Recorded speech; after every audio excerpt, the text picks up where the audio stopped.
नाज़रीन अस्सलाम वालेकुम। सियासत टीवी के खुसूसी प्रोग्राम खबर ख्याल में आपका खैर मकदम है। मैं मोहम्मद रियाज अहमद और मेरे साथी नईम वजाहत। अस्सलाम वालेकुम। हमेशा की तरह आपके सामने अहम खबरें लिए हाजिर हुए हैं।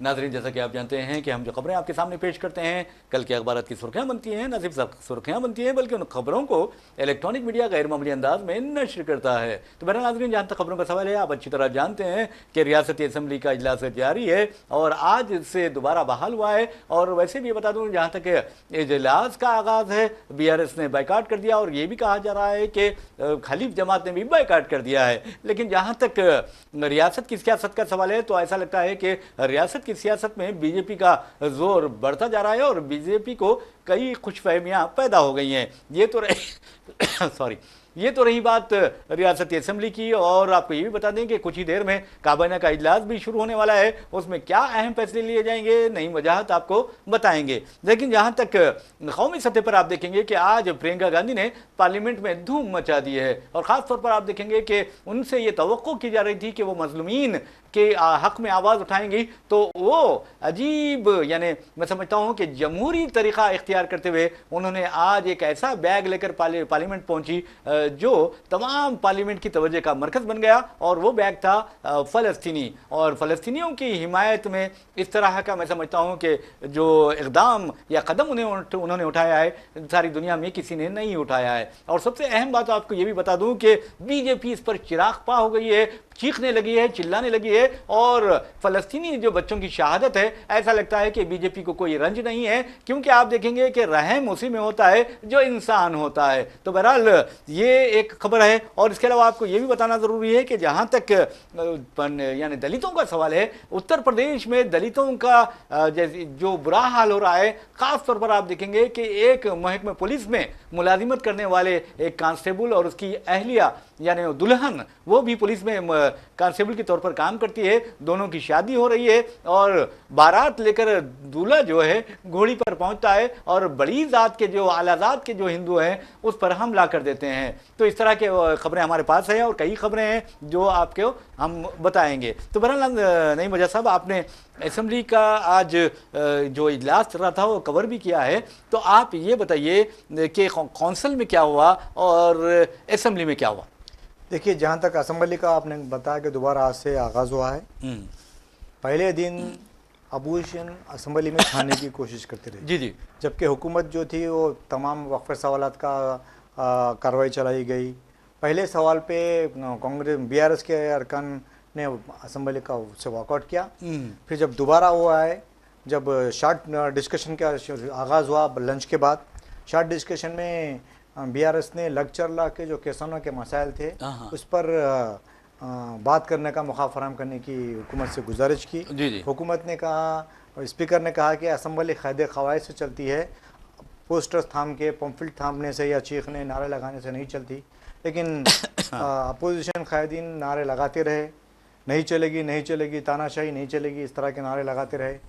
डिप्टी चीफ मिनिस्टर ने उठ के भी असम्बली क़वाइद का हवाला दिया। यहाँ तक कि उमूर मुक़र्रना के जो इंचार्ज वज़ीर है D श्रीधर बाबू, उन्होंने भी हवाले दिया। लेकिन जो BRS के अरकान असम्बली थे वो पोडियम में पहुँच गए थे एहतजाज करते। अच्छा। जिसके बाद स्पीकर असम्बली ने असम्बली की कार्रवाई कल 10 बजे तक मुलतवी कर दी, यानी ऐवान के बस तक पहुंच गए थे वो, पहुंच गए थे। तो बहरहाल एक सवाल ये भी पता होता है, ये भी कहा जा रहा है कि जहां तक तेलंगाना के वॉकआउट का सवाल है, BRS के वॉकआउट का सवाल है, BRS ने वाज़े तौर पर यह मुतालिबा किया था हुकूमत से कि जो पंचायतों के बिल्स हैं बाकी उसे अदा कर दी जाए, यानी पेंडिंग बिल्स के बारे में ये एहतजाज किया गया। और ये भी कहा जा रहा है कि तकरीबन 691 करोड़ रुपये पंचायतों को बाकी है। जी। तो जो वज़ीर है सीतक का, उन्होंने इस पर जवाब देते हुए कहा कि हरीश राव उस वक्त वज़ीर फाइनेंस भी थे। अच्छा। अगर हरीश राव एक साइन कर देते तो उनके बकाया जात आज बाकी नहीं रहते थे। BRS की हुकूमत के दौर में जो बकाया जात जारी नहीं किए गए थे वो आज कांग्रेस हुकूमत को अदा करना पड़ रहा है। कांग्रेस हुकूमत ने पहले 1 साल के दौरान बड़े पैमाने पर फलाही स्कीमात को रोशनस कराया है, किसानों के खर्च की माफ़ी की है, इसलिए हम उसको आइंदा करेंगे, इस तरह की उन्होंने बात की है, जिससे वो BRS मुतमईन नहीं हुई। जी जी, अच्छा ये बात बताइए कि जहाँ तक बाइकाट का सवाल है, और किस जमात ने बाइकाट किया? नहीं, बाइकाट तो सिर्फ बीआरएस एक ही नहीं किया जी है, जी बिजनेस एडवाइजरी कमेटी का इजलास हुआ था। जी जी तो असेंबली का एजेंडा क्या लिया जाए, कितने दिन असेंबली चलाया जाए, स्पीकर की क़यादत में एक इजलास मुनक़िद होता है। जी जी इजलास में तकरीबन 1 घंटे तक इजलास चलता रहा।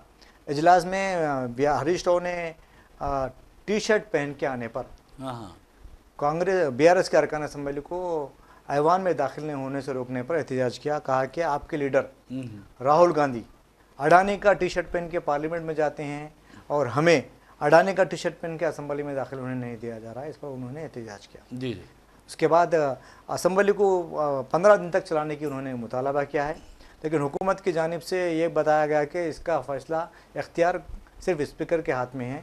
लेकिन अनऑफिशियली ये बताया जा रहा है कि 21 दिसंबर तक असेंबली चलेगी, लेकिन वो चाह रहे थे कि 15 दिन तक असेंबली चलाए। जी जी अकबरुद्दीन अवैसी ने भी यही डिमांड किया और हरीश राव ने भी यही डिमांड किया। हुकूमत की जानिब से इत्मीनान बख्श जवाब न मिलने पर एमआईएम और बीआरएस ने बीएससी के इजलास का, बिजनेस एडवाइजरी कमेटी के इजलास का बाइकआउट किया। जी जी, बहरहाल नाज़रीन आपको बता दूं कि वॉकआउट किया। जहाँ तक रियासती असम्बली का सवाल है, आप देखेंगे कि किस तरह बीआरएस और कांग्रेस के दरमियान लफ्जी झड़प चल रही है और यहाँ तक कि बीआरएस वॉकआउट भी कर रही है। तो बहरहाल कहने का मतलब यह है कि कानून साज काउंसिल का भी इजलास जारी है और आपने देखा कि किस तरह कविता ने आज कानून साज काउंसिल में बात भी की है। लेकिन आप ये भी देखेंगे कि वहाँ पर एक नई यानी शख्सियत को बहुत तवज्जो का मरकज़ बना दिया गया है, वो है आमिर अली खान साहब। तो नईम वजह साहब, आप ये बताइए कि आमिर अली खान साहब कानून साज काउंसिल में जब दाखिल हुए, वहाँ पर अच्छा उनका खैर मकदम भी किया गया, तो अब आज की रुदात क्या रही वहाँ पर? देखिए, आज का जो काउंसिल का सेशन रहा है, आज काउंसिल में राशन कार्ड पे बात हुई। अच्छा, कोदंडाराम ने ये सवाल उठाया था और जो मिनिस्टर है उत्तम कुमार रेड्डी, उन्होंने जवाब दिया है। संक्रांति के बाद राशन कार्ड की जो नई तकसीम का आगाज़ कर दिया जाएगा या उसकी सरगर्मियों का आगाज़ कर दिया जाएगा, इस तरह उन्होंने इस पर बातचीत की और मुख्तलिफ सवालात पे जवाब वज़रा ने जवाब दिए।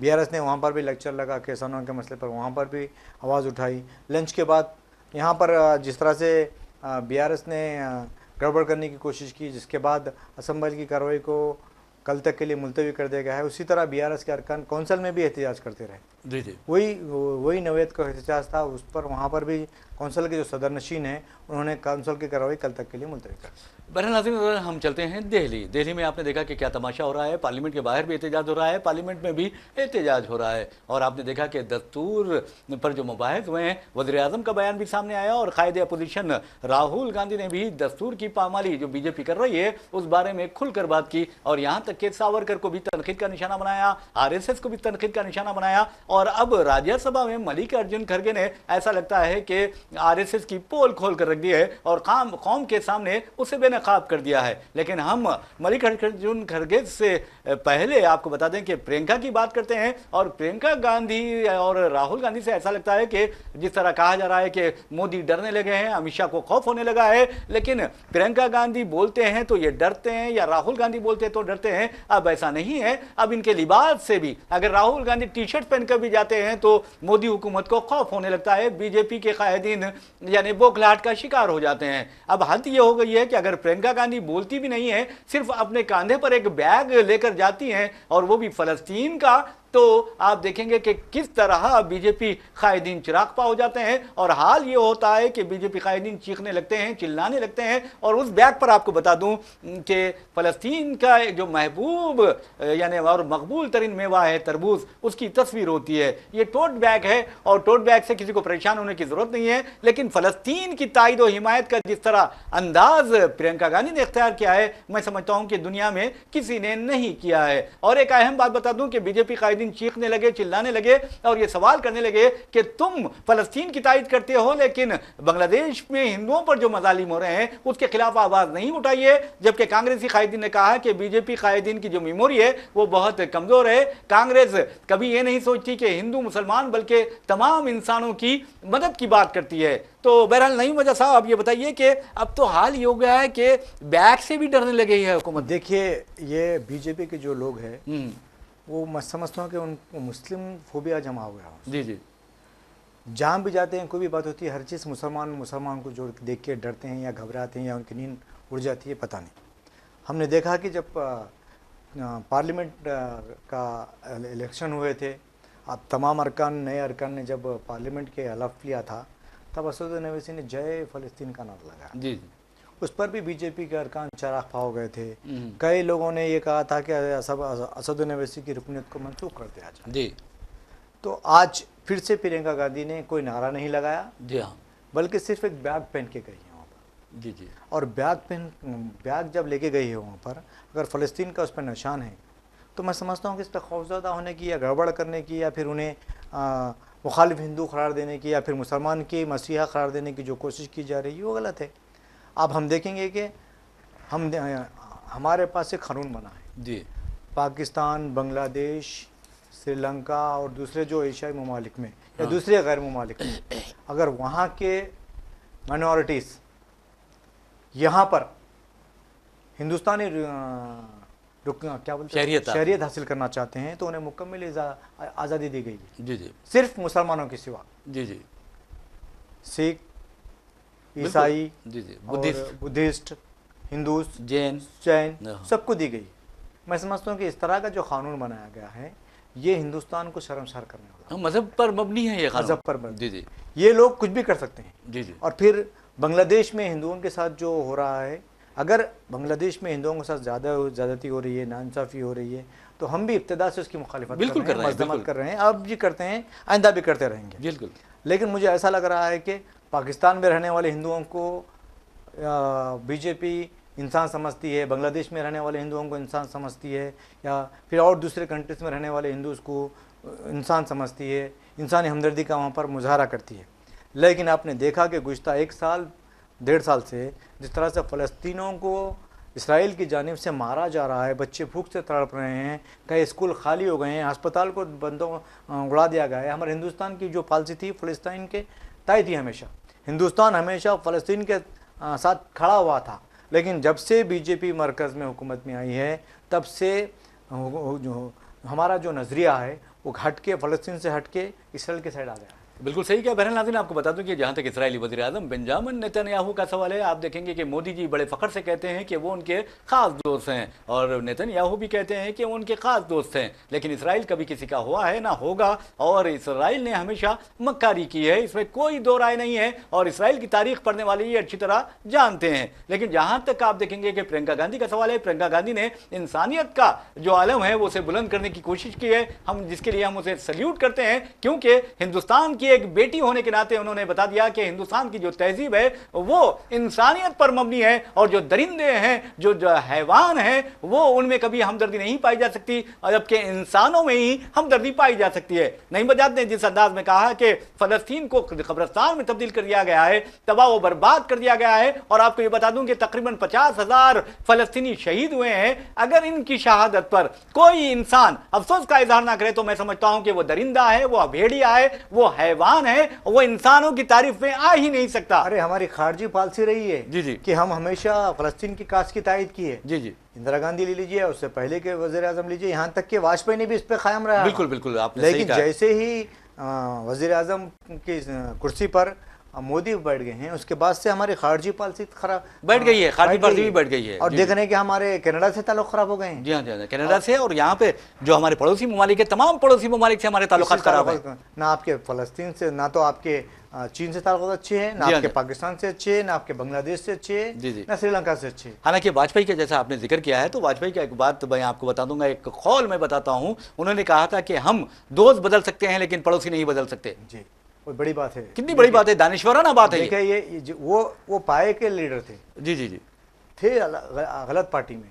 लेकिन अच्छे इंसान। लेकिन ये भी पाए के लीडर हैं, और वो पाए में ये पाए में मैं समझता हूँ फर्क है। देखिए और एक बात क्या है, जी जी, जिस दिन गुजरात में फसादात हुए थे, मुसलमानों की नस्ल कशी हुई थी, उस वक्त वाजपेयी वजीर आजम थे। जी जी, उन्होंने कहा कि हिंदुस्तान का सर शर्म से झुक गया है। बिल्कुल, और वो उन्हें ओहदे से हटाना चाहते थे, चीफ मिनिस्टर के ओहदे से। अडवाणी ने बचाया, अडवाणी ने उन्हें बचाया, लेकिन हमने देखा कि इन्होंने अडवाणी को कहाँ पहुंचाया। जी हाँ, जी हाँ, बिल्कुल। और कहाँ पहुँच रहे हैं, अब बेचारे आईसीयू में पहुँच गए हैं। तो बहरहाल नाज़रीन, आपको बता दूं कि जहाँ तक फ़लस्तीन का सवाल है, फ़लस्तीन में जिस तरह की तबाही और बर्बादी आई, मैं समझता हूँ कि सारी इंसानियत लरस कर रह गई है। और अगर कोई खुश हुआ है तो शैतान खुश हुआ है, और मैं बता दूं कि इब्लीस खुश हुआ है, और शैतानी ताकतें खुश हुए हैं, दज्जाली ताकतें खुश हुए हैं फ़लस्तीनियों के कत्लेआम पर, उनकी नस्ल कुशी पर। और जैसा कि नईम मजाद ने कहा कि गुजरात में जो कुछ भी हुआ है, उस वक्त भी उन्होंने जिस अंदाज का रवैया इख्तियार किया था वो भी काबिले मजम्मत था। लेकिन हम प्रियंका की बात कर रहे हैं, तो आपको बता दूं कि आपने जिस अंदाज में जिक्र किया है, इंदिरा गांधी को याद किया है, तो इंदिरा गांधी का आप ये कारनामा बताता हूं कि यासर अरफात जो थे, वो इंदिरा गांधी को अपनी बहन तस्वुर करते थे, और उनकी पोती आज फलस्तीन के हक के लिए उठ खड़ी हुई है। देखिए, मैं ये कहना चाहता हूं कि कांग्रेस ने हमेशा फलस्तीन के खास मजलूमों की हमेशा हिंदुस्तान ने तायीद की है। जी जी। लेकिन जब से हुकूमतें तब्दील हुई है 2014 के बाद से, मुस्लिम ममालिक से तो रिश्ता तोड़ लिया है। जी जी। बराए नाम उनसे मुलाकात करते हैं या फिर उनकी हमदर्दी हासिल करने मतलब की बात करते हैं, लेकिन उनके कॉज के लिए अब हमने देखा कि हमारे मनमोहन सिंह के दौर में यूनिवर्सिटीज़ कायम किए गए थे वहाँ पर गजा में, और यहाँ तक कि पूरा आईटी का जो रहता था सपोर्ट वो दिया करते थे। जी जी। हम इस तरह के, हमारा मुल्क जो है पड़ोसी ममालिक के अलावा जो मजलूम ममालिक है उनकी हमेशा मदद के लिए आगे आया करते। नहीं, मुझे सब एक बात बताता हूँ मैं, वज़ीर-ए-आज़म नरेंद्र मोदी ने रूस और यूक्रेन की जो जंग चल रही है वहाँ यूक्रेन का दौरा किया, और उन्होंने रूस का भी दौरा किया था। और आप देखेंगे कि वहाँ उन्होंने यूक्रेन में बच्चों की अमवात पर तशवीश का इजहार किया। और शर्म की बात है, हिंदुस्तान जो आप देखेंगे पंचशील और गैर जानिबदाना तहरीक का एक मोहरिक रहा है, और उसका वज़ीर-ए-आज़म फ़लस्तीनी बच्चों को याद नहीं करता। देखिए, एक बात तो ये है कि बच्चों की आपने बात की है, तो होना तो ये चाहिए था कि आप हर जगह की इशू पे बात करते हैं। जी जी। लेकिन फ़लस्तीन के इशू पे कभी बात नहीं। जी जी जी। यहाँ तक कि हमने देखा कि लोकसभा के इंतखाबात में ये कहा जा रहा था कि इश्तिहारात इस तरह बनाए गए थे कि जो हमारे बच्चे वहाँ पर MBBS की मेडिकल की तालीम हासिल करने गए हैं, उनको लेके बताया जा रहा था कि वज़ीर-ए-आज़म ने जंग को रुका दिया है। इस तरह की इश्तिहार छपा के लोगों में ये बात बताई गई वज़ीर-ए-आज़म इतने ताकतवर हैं कि दोनों के दरमियान जंग को रुका दिए। आज भी जंग जारी है, लेकिन वही कोशिश फ़लस्तीन की जंग रुकाने के लिए क्यों नहीं की गई? बड़ी अफसोस की बात है। जी जी। बहरहाल नाज़रीन, एक और ख़बर की जानिब चलते हैं, और आप अच्छी तरह जानते हैं कि ये खबर जैसे, लेकिन एक प्रियंका गांधी के बारे में एक और बात बताऊंगा, राहुल गांधी के बारे में, उनके बैग्स के बारे में। जब भी ये प्रियंका गांधी कोई बैग ले जा रही हैं पार्लियामेंट, तो हुकूमत परेशान हो गई है, मीडिया भी देख रहा है कि ये बैग में क्या है, यानी बैग पर क्या लिखा है। ऐसा लग रहा है कि बैग में वो कोई चीज़ धमाको अशिया ले जा रही है, और वज़ीर-ए-आज़म और मोदी हुकूमत के जो दिगर वज़रा है और अरकान पार्लियामेंट है, तमाम के तमाम परेशान हो रहे हैं, क्योंकि कुछ दिन पहले वो एक ऐसा बैग इस्तेमाल कर चुकी हैं जिस पर मोदी और अडानी की तस्वीर थी। दोनों एक दूसरे से बगलगीर हो गए थे, और उस पर लिखा था मोदी अडानी भाई भाई। जी। तो मैं समझता हूं कि इसका भी डर है इनको।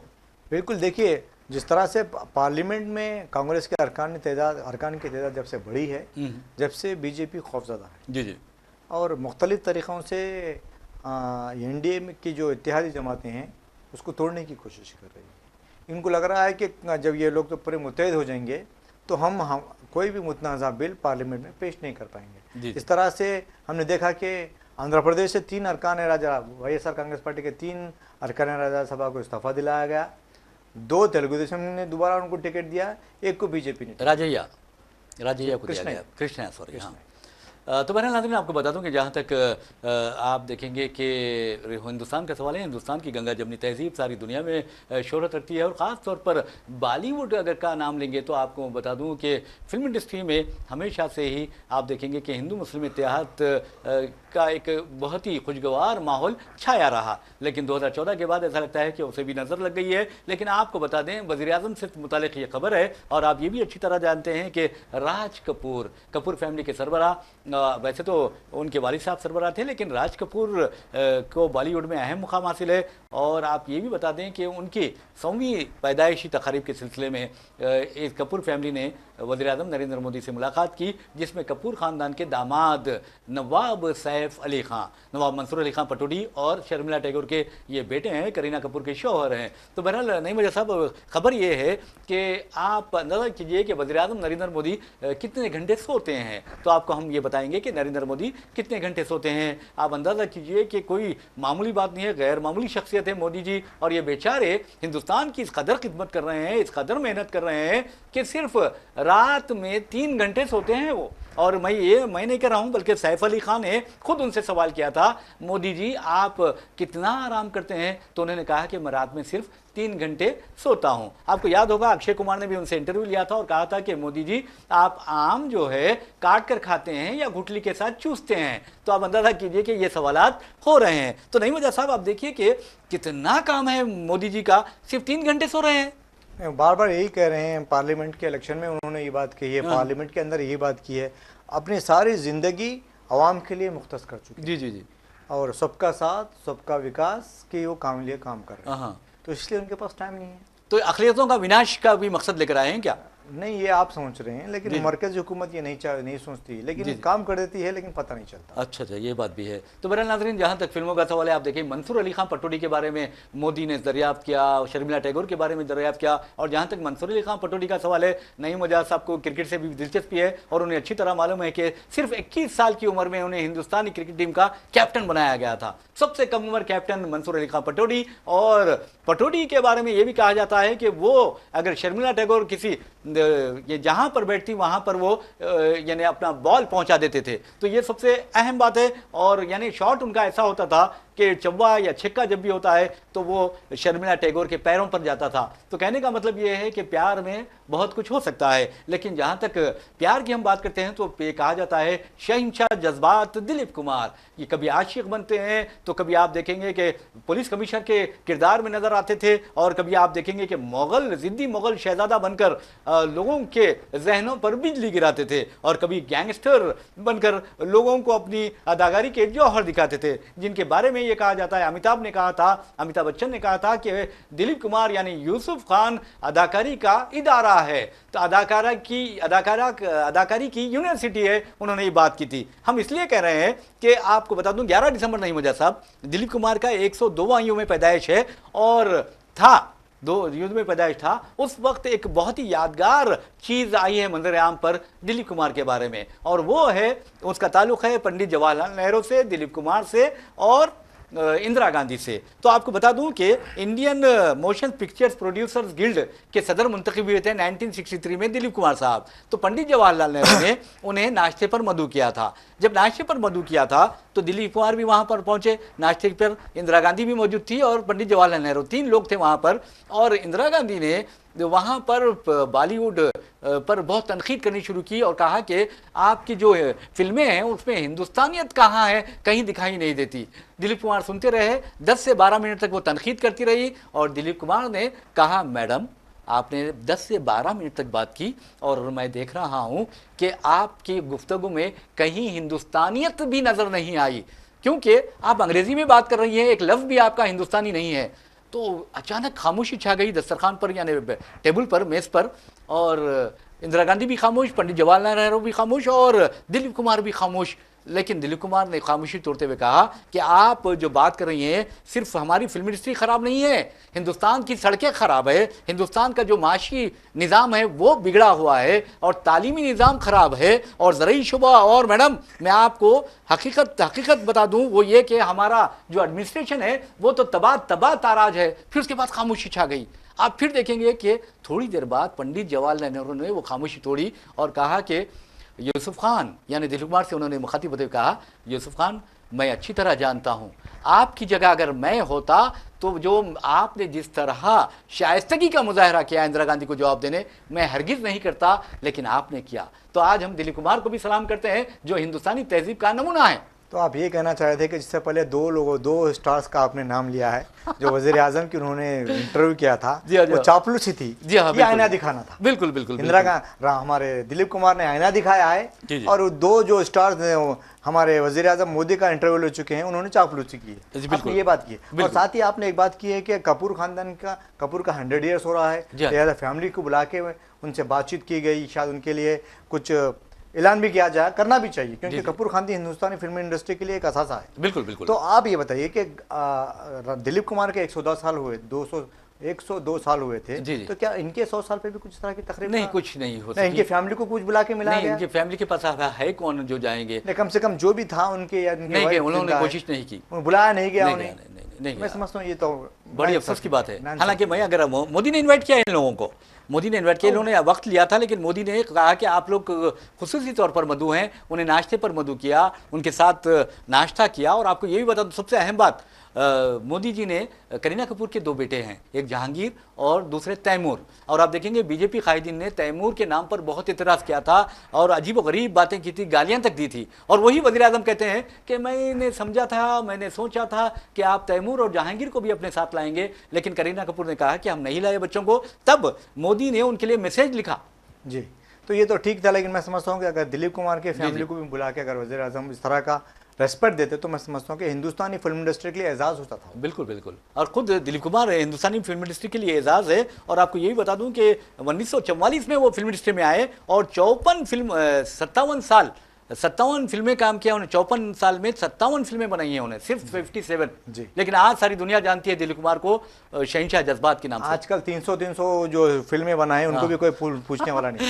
हाँ बिल्कुल सही है। नहीं, मैं जैसा एक बात कहता हूँ, वज़ीर आज़म के जो करीबी आदमी है योगी आदित्यनाथ, उत्तर प्रदेश के रहने वाले हैं, वो कैसे हैं क्या है आपको अच्छी तरह मालूम है। बेचारों ने शादी नहीं की और ख़ानदानी जो वो होती है, रिवायात होते हैं, उससे वाकिफ़ नहीं है, उनके बारे में कहा जाता है। उत्तर प्रदेश का एक शहर है बुलंदशहर, वहाँ पर आप देखेंगे कि एक दलित है दूल्हा और दलित दुल्हन है, दोनों पुलिस मुलाजिमीन हैं। और दलित दूल्हा जो है वो गोड़ी पर जाता है और आलाजात के जो लोग हैं उस पर पथराव करते हैं, उसे मारपीट करते हैं और उसे घोड़ी से गिरा देते हैं। क्या इंसाफ हो रहा है वहाँ? देखिए, अगर वहाँ पर पुलिस डिपार्टमेंट के साथ काम करने वाले पुलिस वालों के साथ इस तरह का रवैया है, तो फिर आम लोगों का क्या है? क्या मैं समझता हूँ योगी उनके घरों को बुलडोजर से गिरा देंगे? ये तो नहीं कह सकते कि योगी किसको गिरा सकते हैं, किसको उठा सकते हैं, क्योंकि बेचारे मजबूर हैं। वो उठाएंगे कैसे, गिराएंगे कैसे? ये तो कानून का सहारा लेते हैं वो।